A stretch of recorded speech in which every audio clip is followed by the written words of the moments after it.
Welcome to your new journey of an entrepreneur, hosted by myself, Joyce Van Setters, and my friend Pete Moriello. With over 20 years of experience, we will be exploring this world of innovators, providing insights and advice to aspiring and current entrepreneurs. We'll share stories of success, failures, and all of the lessons we learned along the way. Get ready to break out of your comfort zone, but on the other side of this, you will be forever free. Welcome to Forever Free Space Podcast. I am health and fitness professional Joyce Van Setters. I am Pete Moriello, broker associate. And today we are excited because we have a guest with us today. So Pete and I built this space for aspiring and current entrepreneurs to have a community and also have a place to go to get tips, anything they need to know about entrepreneurship. But today we have a guest who's going to help us do that. AHSAN, the golden child. Yes. Thank you for having me here. Thank you. I like this. Yes, sir. This setup is nice. Thanks for joining us, man. Yeah, we are so happy to have you here. So, AHSAN, we want to know, in the realms of entrepreneurship, you can take us back to young AHSAN, how you got started, and where you are today. Okay, how I got started. Wow. So the youngest son is still here. I'm in the infinite now, right? So there's no time or anything containing. Energy is, kinetic and never dies. It keeps moving I forward. like that. That's So, good. so I'm in the infinite now. So I'm still young. We all babies, like the Undiggable Planet said, right? Oh, So, yeah. Oh, yeah. God's children. So where I'm at now, How did you get started in hip-hop? Shoo. I mean, just like anyone else, just when you first hear it and you get intoxicated by it, and it's just like, like I love soul music, right? I love soul music. I think everybody pretty much could say grew up on Motown, soul, Philly International, Stax, whatever. Mm-hmm. And hip hop embodied that, it embodied the whole soul and the whole thing. But now it's something for the youth. And, at the time when it came, when I was around, when I was exposed to it without giving out the age, it definitely, it resonated. And I knew that's something I wanted to do. I love to sing, but I can't sing. So, like, I was singing We all songs. can sing. So you had to pick something different. Yeah, so when hip hop, I said, I think I could do this. I think I could do something with this. Now, but I was always intrigued by how music is put together the same way other art. First and foremost, I'm an artist. Okay. I think I started drawing. I mean, my parents could probably tell you, well, my mom at least could probably say, I think I started drawing when I was about 4. I was drawing Snoopy. I used to draw Snoopy all over the place. You already had that talent. That's your natural talent. Yeah. Snoopy, Bugs Bunny, Mickey Mouse, and stuff like that. But, I was into the superheroes. I love the superheroes. And I always kept trying to draw, like, Spider-Man and stuff like that. So I was, at the end of the day, I was an artist. The creativeness was, like, in there in drawing. And only child, so, you try to do stuff. Oh. Yeah. And it turned into trying to draw comic book heroes and stuff like that. I remember one time I was at a Bible a summer camp, and I saw a kid draw a Flash, and he had like the whole feathering he drew like within like 15, 20 minutes. I was nowhere near this kid, and then once I was there, I was like, oh, I got to be able to do that stuff. Got to catch up. I got to catch up. I was a kid, but he was older. Like, he was like 3 or 4 years older, but competitions, that's what hip hop was about, right? So I wanted to draw the same way. I got real good at drawing like Conan, Dungeons and Dragons type stuff like that. Yeah. So it just kept going on and on. I was like, I watched a lot of TV and movies, only child type stuff, reading back of album covers and stuff like that. My mother taught me how to read at an early age, so I'm reading back of album covers, watching movies. I was the guy I always stayed to watch the credits. So how things are made, I was intrigued by special effects and how things are produced. So I think that's pretty much maybe. And I wanted to do everything. I wanted to be an animator. I wanted to draw comic books. I wanted to make music. I wanted to, make movies and stuff. I was inspired by George Lucas and Barry Gordy. Wow. So, those are my 2 biggest inspirations, and Quincy Jones. So, that type of spark. Right. And I knew what I wanted to do at the younger part of my young age. And then how did you get your foot into that hip hop lane? Like, what was your first step into that lane? Breakdancing. Okay. Breakdancing. I know how to break. And then, did you have a crew? Yeah, we had a small little crew. We used to perform right. my mother's cookouts and try to do little things here and there. But I really wanted to do stuff with the music. It was just trying to find other kids around the neighborhood at the time that wanted to do it, and I wanted to get into DJing. But I had like DJing prior to seeing a lot of DJs. But when I watched Wild Style, I mean, I was already DJing. I was learning how to backspin, and doing some different things. But when I saw Wild Style, and I saw Flash do what he was doing, I just was just imitating more and more of that. I had my equipment by that time. Unfortunately, I got my equipment when my dad passed. That was one of the things that he was trying to get from me before he passed. And then I wound up some of the money, I got from him passing. I went and got my DJ equipment, and this was the big explosion of all these DJs coming out, all these like crews. That fueled your passion even more. That your dad passed, and now you got this equipment now. It was kind of special at that time. That fueled. I mean, I know I was protective of my equipment because it was from the dad, but I think I already had the energy because I wanted to do this. I wanted to be on the radio. I've never called. There's a station up in Franklin called WMGQ. Okay. Right, in Light FM or whatever it's called. WMGQ, Magic WMGQ. They play like relaxing music, right? I remember calling them up when I was like in 6th grade and was like, "Listen, I want to come and DJ on your show.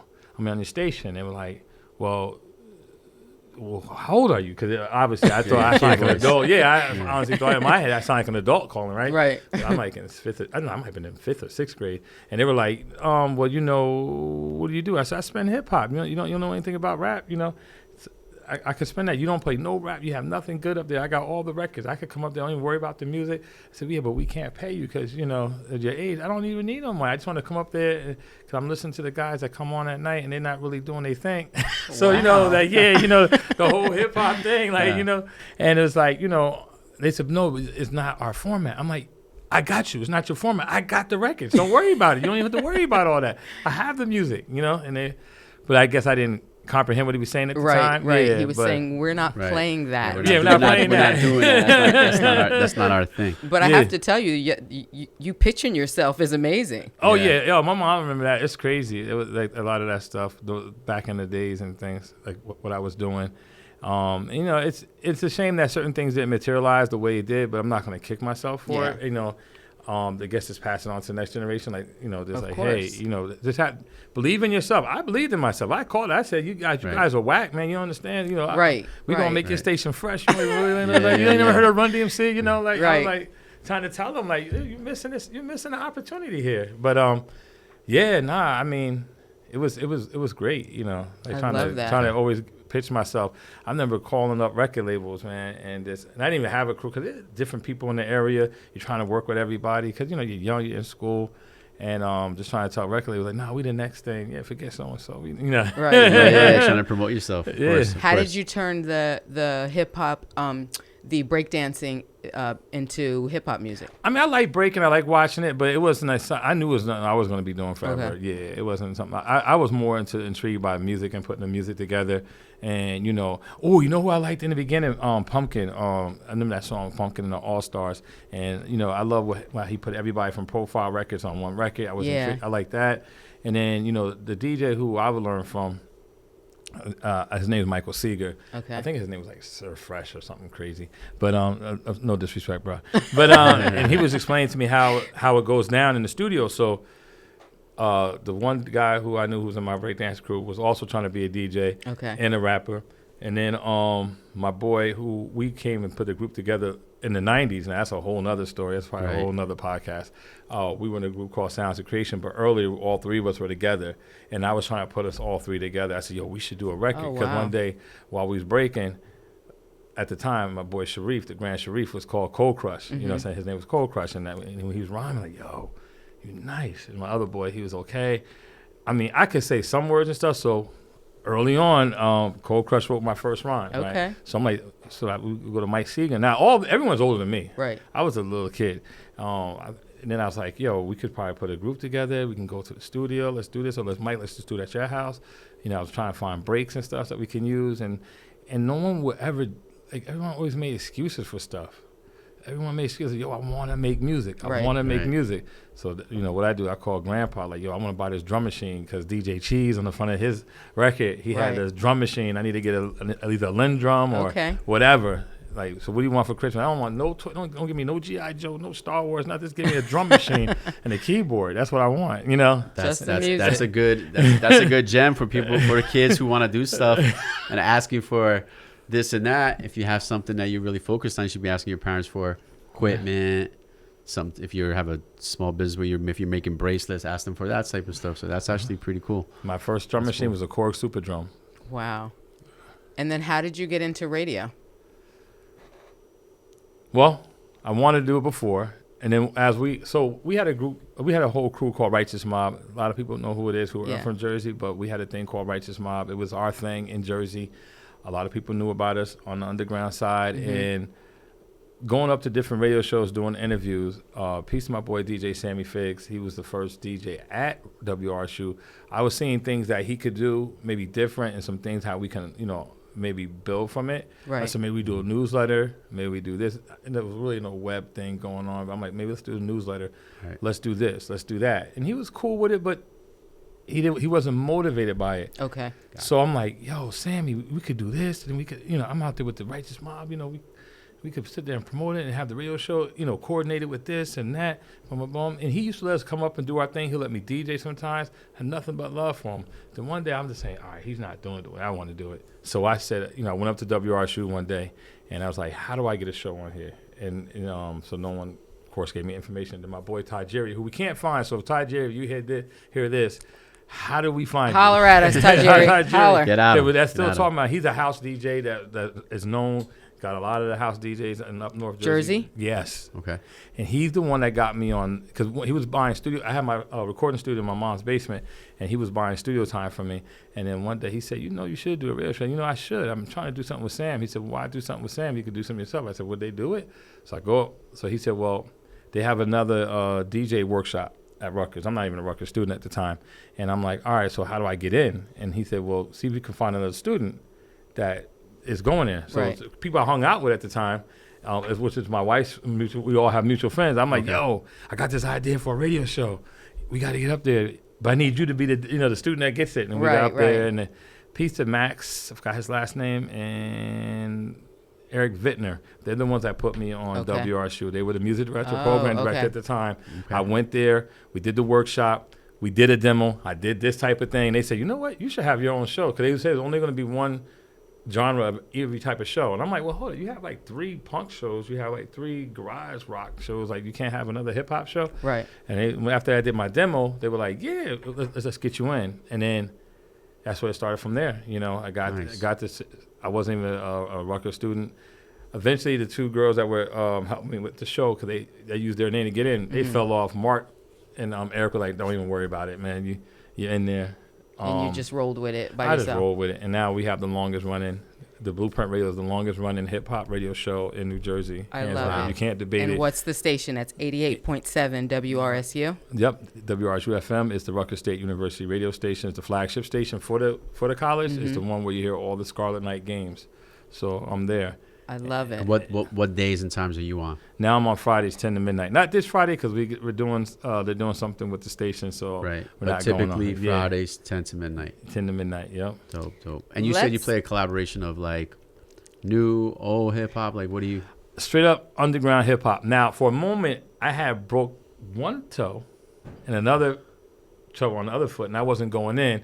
My boy Double L, he had got this down south bug for a minute, so he was doing the show, and he was playing a lot of down south. So there's an era where there's a lot of down south stuff, playing no disrespect to the dirty south, but the Blueprint Radio, when we was trying to find our way, it was mainly curating the underground, because at that time, Fat Beats was still new. Right.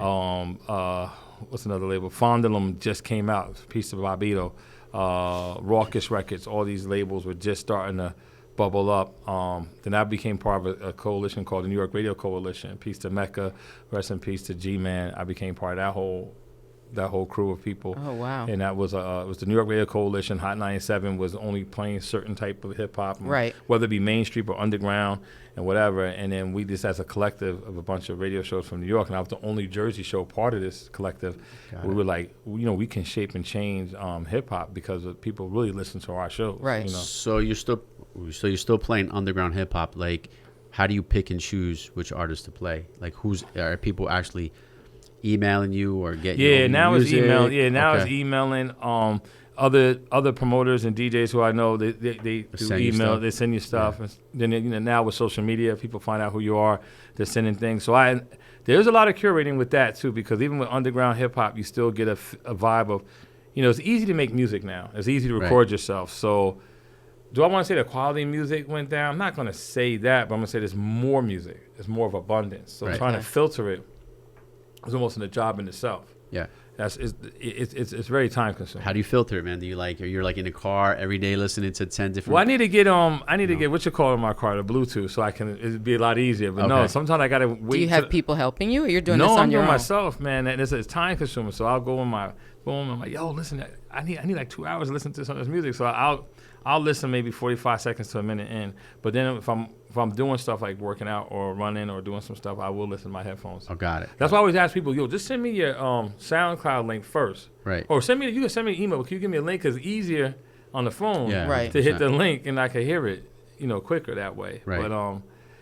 But we gotta fix that. But Okay. Well, Well, it's all work in progress, right? Like, I mean, as an industry as a whole, it's just like sometimes it's a lot hard. The thing that became so easy, sometimes it's just so time consuming. Where it's like I have more time to listen to records, like open up the records and look at it, like, all right, we play this Stuff that we just spoke about this. Yeah. So how come you don't delegate it? Like, why don't you because they ain't nobody got the ear like I do. Understood. But I know, Yeah, we spoke about that as other well. DJs that get it, and I talk to them, and I say, hey, so. And if I They're get kind of certain, like-minded. yeah, right? if I get music from certain people, it's like if I'm at the radio station and I'm like sweating bullets, and if I go into my email and I know somebody sent me, like I said, okay, I never heard it, but I'm pretty sure it's gonna be hot. Got it. That's like just using totally the force with the blast shields down, but Yes. Yes. Let's talk about the art of emceeing, yes. because that's what I'm in love with. Okay, I'm glad you are. So tell us how that came about. So we have all these people that's part of Righteous Mob, and I'm trying to figure out what we could do. We had me and Sharif dropped a tape called Who Was SOC. We did very well with that, selling out the trunk. You always hear the story, selling out the trunk out your backpack. Yeah, of course. And now I got all these artists. Then I've got other people, wanting me to produce and other stuff like that. And I'm like, we got to do some type of mixtape. And I said, I remember back in the day, they were called street tapes. Like when we hear the stuff from that happened in the Bronx and all the shows, we used to call them street tapes. So I said, all right, let's put together a street tape where I just take a bunch of artists that are in the area, and you just throw. And I was going to use my beats originally, but I said, let's just use instrumentals because it would give it that mixtape feel by using the instrumentals. Right. But then, it's still a street tape, because that was the big debate. Should we use all my beats or should we use instrumentals? And I said, let's just use instrumental because that's the thing that people are familiar with. Yeah. We draw them in with familiarity, but then we show them new artists. Oh, yeah. Okay. And that it came. And I love the main part about the thing is I love lyrics. I sat up and listened to HBI, BLS, Kiss, all that stuff, and I'm attracted to the lyrics. I don't care about any other stuff, fluff, all that garbage. I even though some of the stuff is cool, but I love lyrics. And I was like, we got to put something out that has all lyrics. This. And I thought lyrical-ish. and I felt all the dope MCs, the fly MCs, whatever words you want to use, were all around me. So let me get them out. And that's how we put it all together. And we called it a street tape. It wasn't even actually called a mixtape. Right. And so once we put that together, I worked on it, got it all together, trying to record people on it. There's a lot of people on there who are doing things now that you probably know who's on there. Okay. They got their start on there. Well, one of their starts on there. And Can you mention any names? Science of Life, Superstition. One time he was going by Blackmail. Who else might be on there? Oh, my God. I need to see the playlist. I need to see. You need me to pull it up? Oh, Elo Kush, he's on there. Okay. He's on there. Jabaton is on there. Oh my goodness. There's some people on there. Okay. You don't have to do everybody right now. No, that's cool. Yeah. So they and then we started selling them. And then at that time we had an office in New Brunswick, and we were in the same building with Mark Echo. Okay. Echo Unlimited. Yep. And then, we're always talking and trading and talking about stuff here and there. And one day I told Mark, I had a mix, I had the street tape, you should hear this. And they already had this stuff with the Lyricist Lounge and stuff. That was already there. But then all of a sudden, one of the guys who's down with the Blueprint now, Divine, he used to work there. He worked in a warehouse, shipping and sorting. And he told one of the sales girls, oh, hey, Ahsan got this mixtape. And Mark was like, oh, yeah, it's kind of hot. The street tape is kind of hot. Next, they came down on Marcy, Mark's sister. A lot of y'all don't know, Mark Echo, the reason they was called Echo, because they're twins, Mark and Marcy. Oh, I really? didn't know Yeah, that. that's where the Echo that's came dope. from. They were each other's Echo. That's why I said established 1972. Wow. I actually never knew that, man. Yeah. That's a good history lesson for Here we everybody. go. We got Black Lotus. You already said Miz, right? Dreadman, Sonny Arson, Drastic. You said Blackmail. Uncle Ed, the pervert. Yeah, that guy. Big Syph, Science of Life. No. Lil Psy, ID, Four Winds, Inspector Willoughby. Piece of I Inspector mean, Bill, come he on. passed away, a couple years ago. Ja, the Gift of Angels. Yeah. Got a gift from Angels Inc. So we what was I gonna say? Oh, so they came in the office one day and Marcy was like, "Hey, we need some tapes from you. You think you could give us like 10 tapes?" Like, for what? He said, "Oh, we got a clothing store out in like Utah, some crazy place." Excuse me to everyone who's born in Utah, live in Utah. We love Utah. They were like, "We need 10 tapes." I'm like, "Okay, all right." So he said, "You got 10?" I had like 8 in the drawer, and I said, "I got 2 in the car." So I ran home and made some. I ran home from the office. I ran Stop. home, and I said, "Hold on, when are you gonna ship that box out?" And she was like, "Maybe like in 2 or 3 hours." I said, "That's all I need." So I went home, and I just made 4 or 5 extras, so this didn't give me any more. And all of a sudden, they gave me a check right there. I said, "Oh no, we could do consignment." I said, "No, we're gonna, we're Echo. Now we're getting stuff moving." We told them it's $50. $50. The wholesale $5. They asked me how much you want to sell them for. So wholesale we sell them $5 a piece. Right. And they were like, "All right."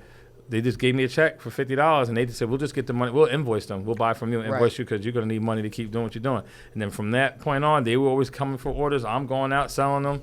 This and that and the third. It was just like, That's how you got to move in, build in. That's cool. That's a good story. Yeah. And then 25 years later, you re-release. Yeah, because, someone had told me one time, through the radio journey, I became one of the A-list DJs. Right. Like as far as when it came to college radio and underground radio.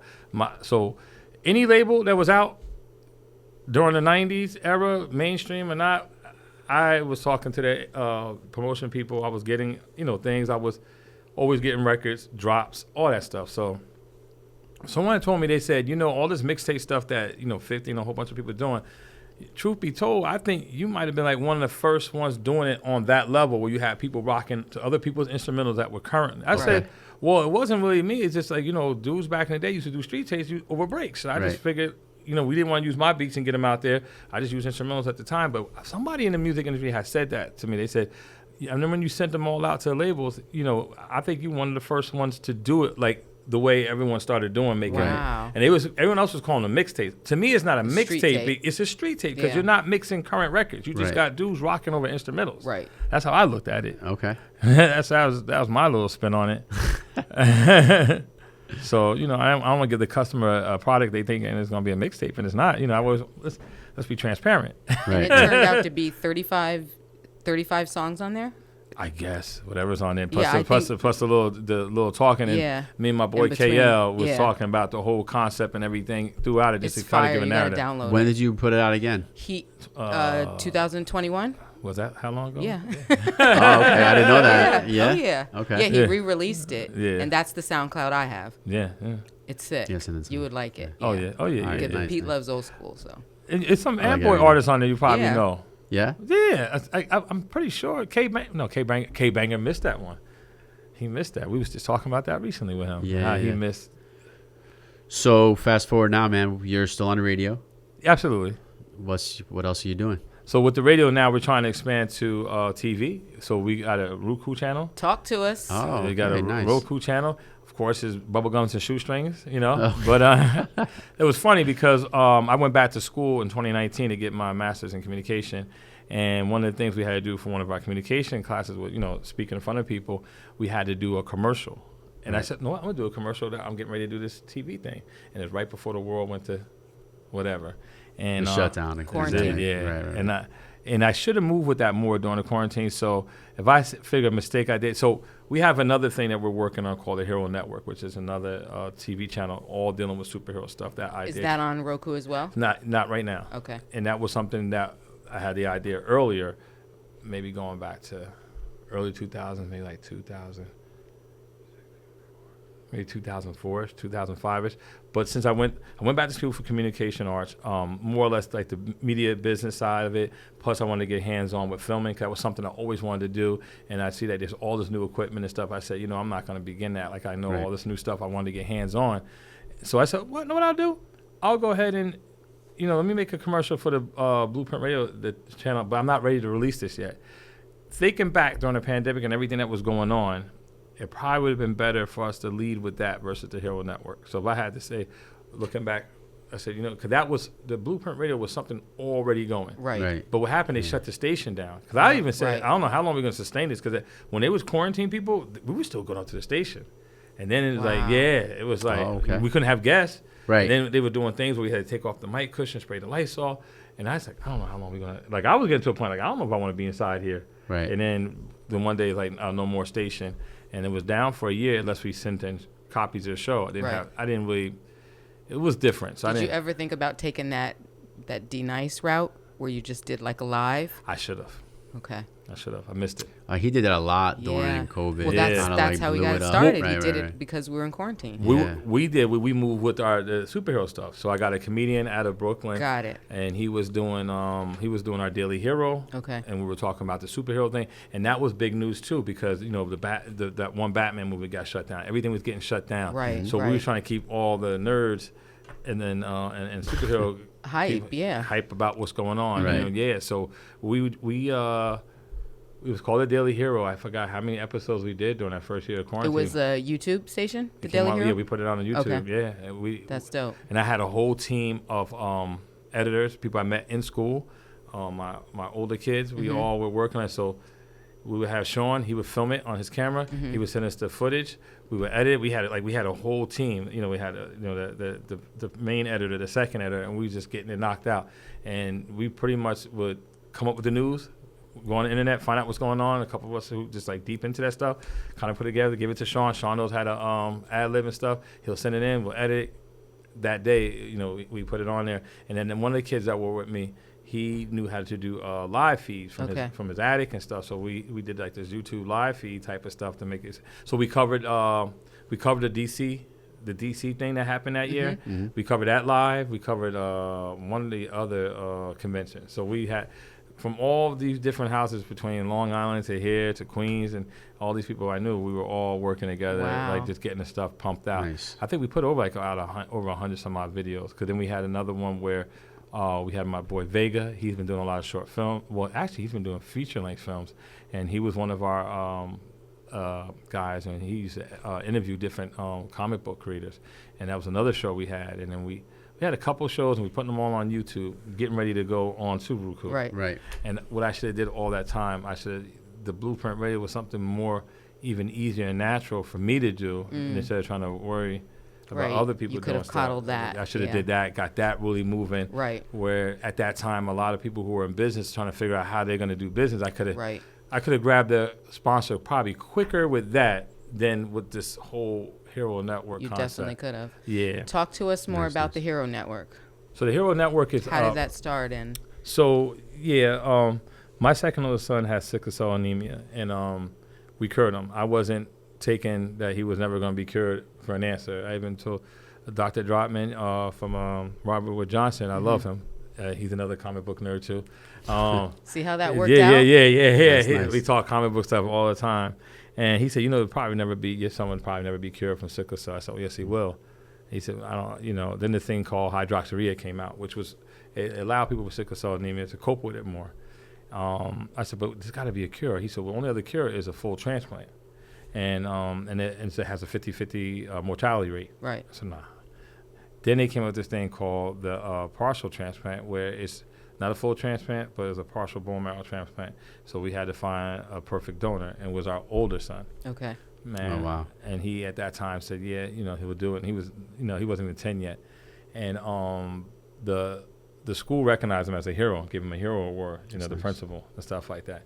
Now my kids also like comic book stuff. So when I used to come home from work, they would ask me, well, what's the origin of this character? The origin of that character? What's that? And I said to one of my friends, I said, it'd be dope if we have our own Wikipedia, even though there was some out there at the time where we just talked about superhero stuff. And then I said to my wife one day, could we go see all the movies that are out? Hulk was over here on Universal, Spider-Man was Sony. all this stuff was all over the place. And sometimes we were trying to watch this stuff. You know, you got to go Cinemax or HBO or this and that.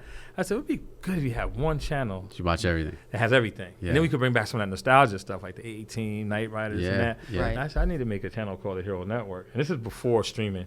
Because I think at this point, Blockbusters is still out. There's no, Netflix wasn't even streaming yet. Okay. So I looked into it, and the easiest way to get out into TV was through the satellite TV. So I was trying to learn more. I found something on, you know, Google wasn't the Google how it is now, and I found something on the internet. I was trying to read up on that. Then I lost the link. And I was like, oh, my God, all that information I can't find. So I'm going to the library, looking at other magazines. I'm like, we got to get this channel really going. And then you've been working on this for a bit, go wild. Yeah, Then I just put it, this work in life, having more kids, just grinding. So I put it to the back burner. Until one day I just got fed up, and I said, you know what? And I don't know what I don't know. So I said, you know what? I'm going to go back to school and get my master's. I'm not looking to get a job from the master's. I'm looking to better myself. And I knew what I needed. I needed to learn some more about media management. Right. This is what I've been doing all my life, and I've only did it on my own. My initial degree was graphic design. I had a minor in communication art. Wow. I only went up to film 1. That was it on the minor side. So everything in media I learned on my own. I did on my own. Like, you self-taught pretty much, right? Yeah. I had a magazine at one time called The Underworld. I interviewed J. Rue the Damager when he first came out. I interviewed. There's a mini cassette tape in my basement somewhere where I interviewed RZA. Oh, nice. When 36 you Chambers. Need to find that. When 36 Chambers just dropped, and he was talking about the Method Man album that's coming out, the Jizza album. He was talking about these albums coming out, and he basically in that interview talked about everything that he's done now was in that. Because after a while, it was just two dudes on a call just talking. Yeah. Just talking. And yeah, you need to find that. It was called The Underworld. Man. Yeah. And there's a newsletter called The Underworld right before the Blueprint Radio. And I went to all the record stores selling this little 4-page newsletter. I did an interview with Souls of Mischief. So everything I learned from media was all me. So I said to myself, now everything's going digital and everything. I said I need to learn it. And I called up my school that I went to undergrad. Being I did well as an undergrad, there was money taken off and this, that, and the third. And you never know what happens when you take a leap forward, because when I go there, I wound up graduating honors, the top of the class. I wasn't even trying to do that. I was just trying to go there and learn. What? Yeah. So I had all this crazy looking, different like sashes around my neck. So I was like, oh wow, okay, this is cool. And then and I met a bunch of great people that we did a lot of things, and we did some short films together. We tried to win some drone equipment. We didn't win, but we made some great stuff. You were on the producing side of the producing, films, directing. Some of them I directed. Me and another girl who I went to school with, we're still finishing up this one film that we did called Blind Entanglement. Okay. We both wrote, and I was directing, she was DP, but we both produced it. My friend Chloe, I mostly help produce her stuff because she likes how I get stuff done. Me and another guy, we did a couple of things together. We kind of directed it together. He did more of the writing and DP. I helped him produce it. That one is ill. It's called Forced Entry. Go YouTube it. It's Forced Entry. A babysitter is home. Somebody tried to rob. I watched it. Okay. Yeah. You did? Yeah. I saw it on your IMDb and I watched it. Yeah. Oh, yeah. It's on IMDb. Yeah. Yeah, Forced Entry. That we did that ourselves. So where are we now with the Hero Network? Now that you have this education, so we're just trying to just take a step back, figure out how we want to put it out. We was doing a podcast ourselves. Nothing ever came out. We're doing it via not a Zoom. We use another software. I don't want to say the name because that's why I have to pull in. Okay. Have the water turned the other way.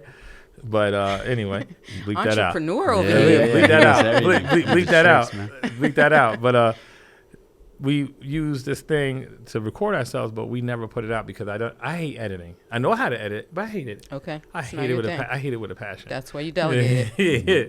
And it's so we just can't get stuff edited like we wanted to, so we didn't put it out.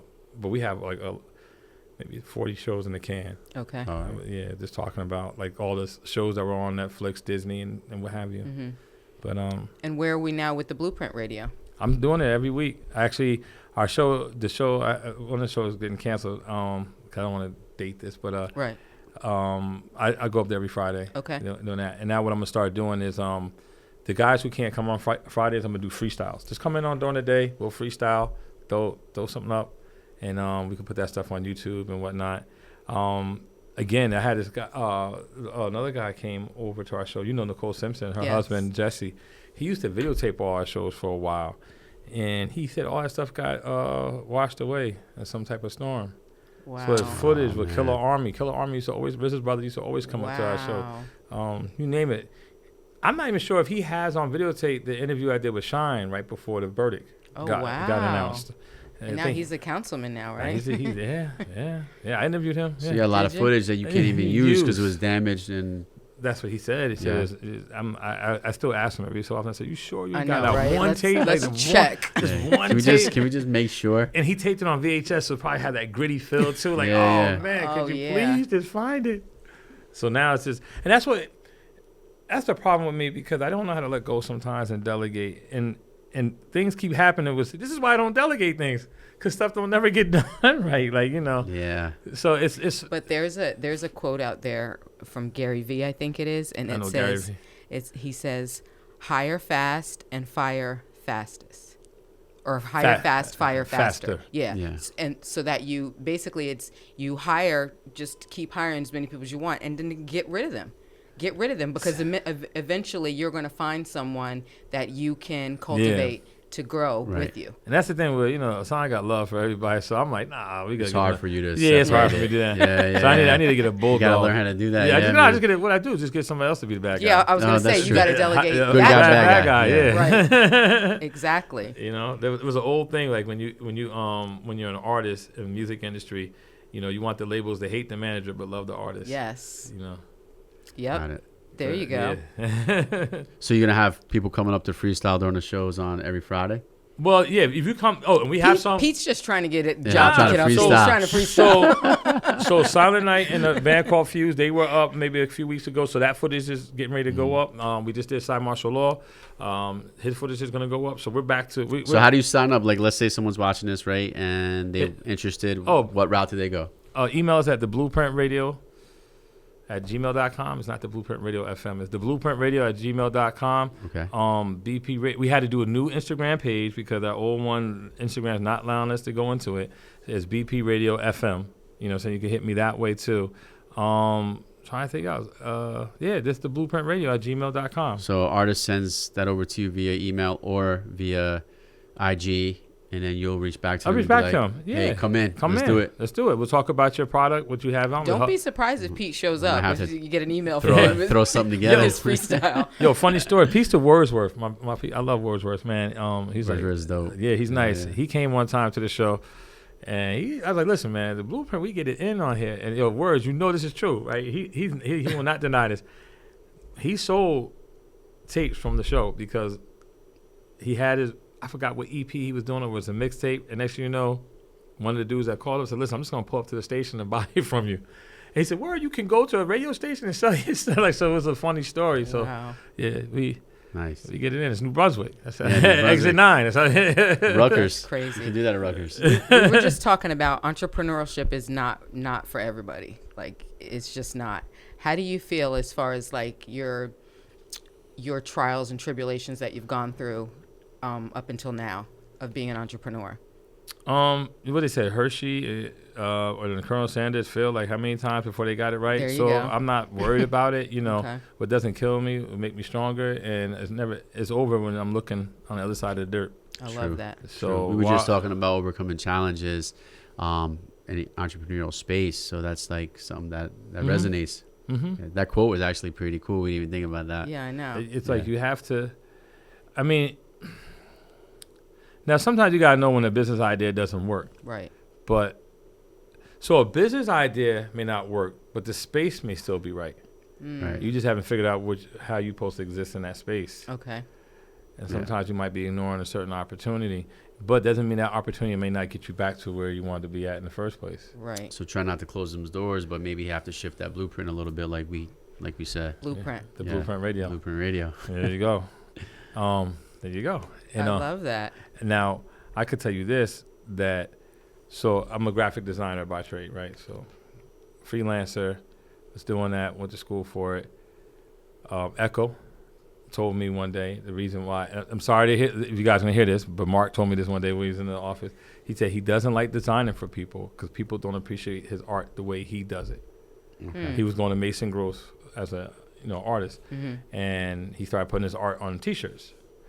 So he back then was charging a lot of money for those record covers because he said the people that are going to pay for it are going to be the ones that appreciate it.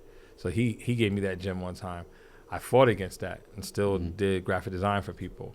And I got to a point where I hated it because I was working in healthcare, doing it all day, then coming home, doing graphics for people who sometimes didn't appreciate what you were doing. Right. And sometimes nickel and dime you. But I kept it going. Then I even, went as far as doing that full time. And then, I'm chasing after clients so I could pay a bill. And I'm chasing the client. So so one thing about a business that I could say that there's a thing called growing pain where you can grow too fast if you don't have the systems put in place. So true. My first year That's out. a gem.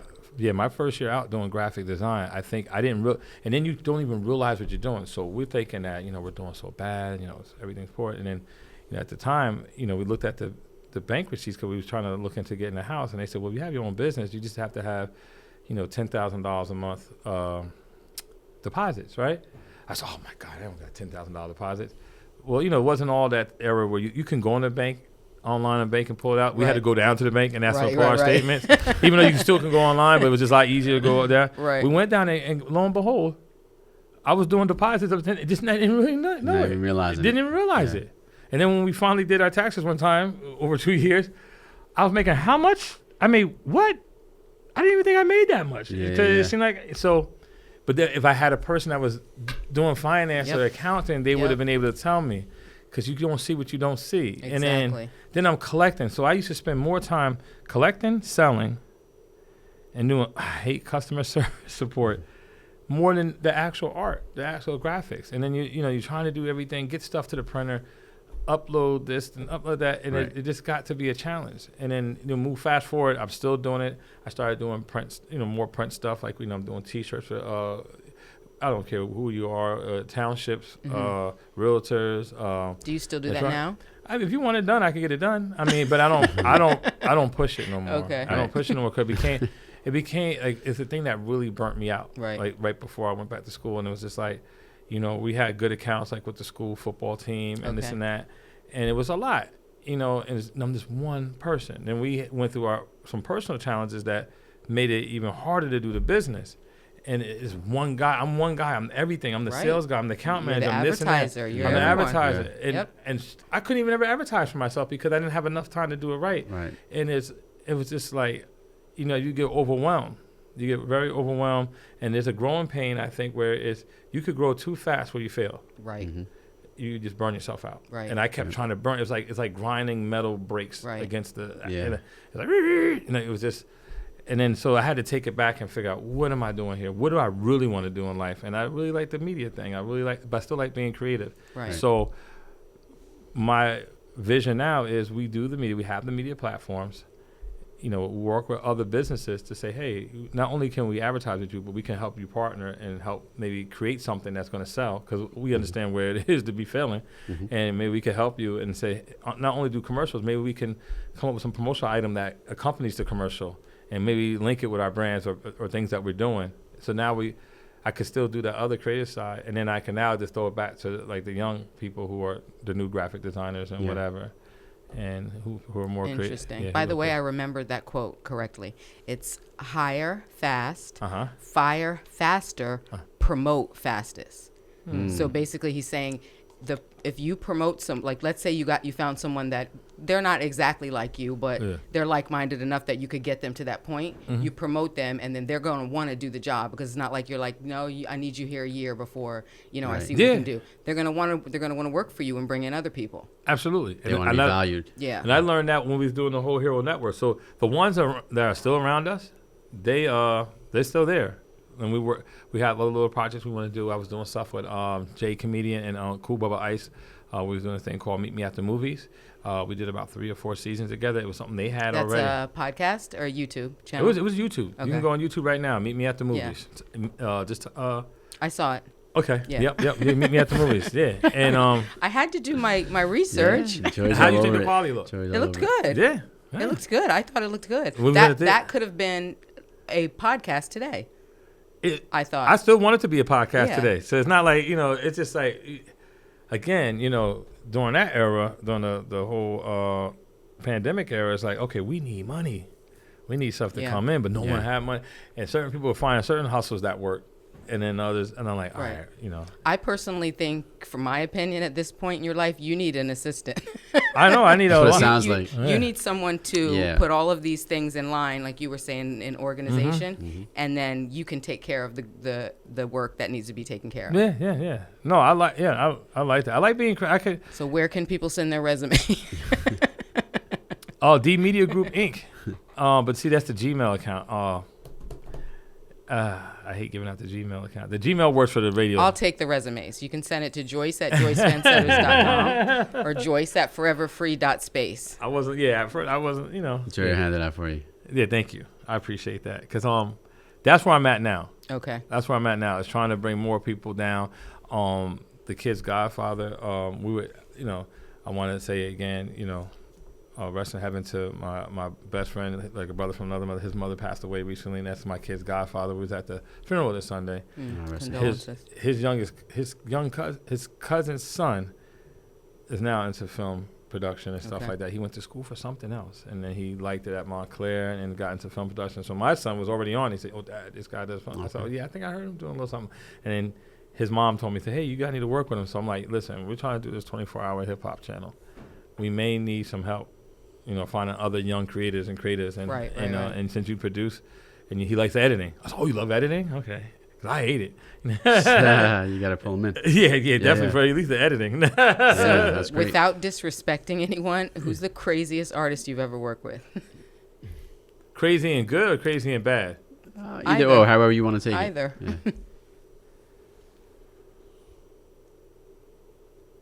Oh my God, that's a good question. Don't hold back. Oh. I know my boy Jobaton. Yeah, so we had a group called High Noon. At one point, they were Rough Slang Slingers. It was our group that we definitely was going to do a lot. And for some reason, he took 50-50 to a whole nother level. Like, this is one crazy. So you're supposed to write 16 bars per verse. Right. Right? And then sometimes say, listen, you could go a verse, and your boy Kedar could go a verse, right? Or you could do 8 into 2 8s and 2 8s again, right? Right. Now, for some reason, they didn't understand 16 bars or whatever. Now, Ja would hit it naturally on the 16th bar, but sometimes Kedar would fall short on 14 bars. Ja would take out 2 lines, the hottest lines. Oh, my God. Just so everything got to be 50-50. Not with the music, bro. No. Like, and even Kedar, like, yo, those 2 lines were dope. Why you going to take it out, Ja? I said, I could put some scratches in the other, you know, we could figure it out, or we could just write the next 2 bars. You know? Right. Another easy way is just to write. Right, 2 more. Just 2 more, but that used to be some crazy stuff. All right, Keto, I'm going to have to do this to you, bro. Do it. I'm going to have to do this to you. Us. I'm going to have to do it to you. So when, you know, Righteous Mob was on this thing and we had a show at Rutgers one time, he used to get drunk so much, man, he couldn't do the show. And I used to go by name Finesse. So he was like, yo, have Finesse do my part. He knows all the lyrics anyway. Because I was in Sounds of Creation. That's some Temptation shit. Yeah. I was in Sounds of Creation, and we would do stuff together, right? And I rhyme too. Now I write my own rhymes now. That other story, that was like when I was a kid. Okay. But I'm writing my rhymes, and I was the producer. I was the Pete Rock of the Sounds of Creation. Mm-hmm. So, but I was writing my rhymes. So it's like, you know, but my showmanship, I feel, was great. You know what I'm saying? I mean, I'm not scared to, you know, be my best fan and my best advocate. My showmanship was great. And that's what Kedar said. He said, yo, he performs better than me anyway. Have him do my part. I'm like, bro, I can't. I'm going to be in the back with the DJ equipment with the dad tape. Like, I can't do your part. Like, man, we had to carry him down the steps. That's why I was getting frustrated. That's a good story. Yeah, that's great. That's a good one. Like, yo, just let him do my part. So he knows Rutgers partying. And he wasn't Rutgers partying, but he liked. He was probably drunk before he came, right? Yes, we went to. It was at his house trying to get him down the steps. Oh Lord. Yeah, and he stands about an inch taller than I at the time, and he probably had like 20 more pounds on me. So we're trying to get him down the steps. I'm sorry I had to do it to you, Qua. Had to do it. Sorry, I had to do it, Qua. We did it. Yeah, well, we asked you the questions. Yeah. One thing we would like to do, Ahsan, before we let you go, is we want to, whenever we have a guest on here, we want you to give, let's say the next guest or just the next entrepreneur coming up, a gem. What would be your favorite gem to give them? I love this one. I was just talking to my son about this today. And again, KL, he's the other person, the righteous mob, the one I was just speaking about. Mm-hmm. And one thing we always like to say is that there's luck. There's a such thing as a luck. And luck is when the opportunity meets the prepared. Wow. Nice. I like Luck it. is when the opportunity meets the prepared. I like it. I like that. So if you're prepared and opportunity shows itself, Right. that's what luck is. Got it. So Where can we find you on social media? Oh, AHSAN the Golden Child, which is AHSAN the Golden Child. AHSAN the Golden Child. I think that's for Facebook. That's for Instagram, Twitter, X, whatever is AHSAN the Golden. Also, that account got hacked one time, and I have no access to that. Crazy. And then they gave it back to me, and all my followers were gone. But whatever. This is before bought it. But you see, I'm not gonna give him no plug either. I know his name. Nope. I'm a business major, so I'm not Nope. gonna. So we got AHSAN the Golden Child. Yeah. AHSAN. So everyone got to follow. The Golden Child. Yeah. Follow AHSAN. Yes, Keep sir. up with what's going on with Blueprint Oh, I have a Radio. LinkedIn page too that I need to start getting that. Is it the same? Yeah, AHSAN the Golden Child. Yeah, and I got yelled at from several people like, you ever looked at your LinkedIn? Yes, I know those people. I said, what are you doing? Like, okay, I'm not a person. I don't know. I gotta get out of myself, out of my way. Yeah. I'm not the person to ask people. Out Out of of your your way. Yeah, we talk about we this. literally just had this conversation. Yes, Yeah. we did. I'm not gonna ask nobody for nothing, and it's. Nope. Don't play the blame game. I'm not blaming Right. nobody. I'm just gonna do it myself. That's it. All right. That's and it. and that's when other people say, well, how are you gonna carry 3 rocks and you have like only 2 arms? But You'll like, figure I'm it not gonna out. ask you though, because I don't want. You'll figure it I don't out. want to be mad at you if you don't do what you're deliver. supposed to Yep. do. And then I don't want to be feel like oh, whatever. And Exactly. I always say I'd rather do it, mess up, and I have no one to blame but myself. Yeah, because than then feeling bad about. I something. always say once you do it that way, you have the cheat code on how to do it better. Yeah, true. That's another way to look. That's Right? a positive spin on it. Right? Yeah. That's You true. have to. It's true. Yeah. Right? Yeah. And we're going to end this here. Okay. And with that, we'd like to thank you for being here today. Yes, Thank sir. you. Thank Did we you. get all the questions or no? We got I know, everything. I know I talk a lot. I so- mean, we run out of time, but We got we could, everything. we got pretty much enough.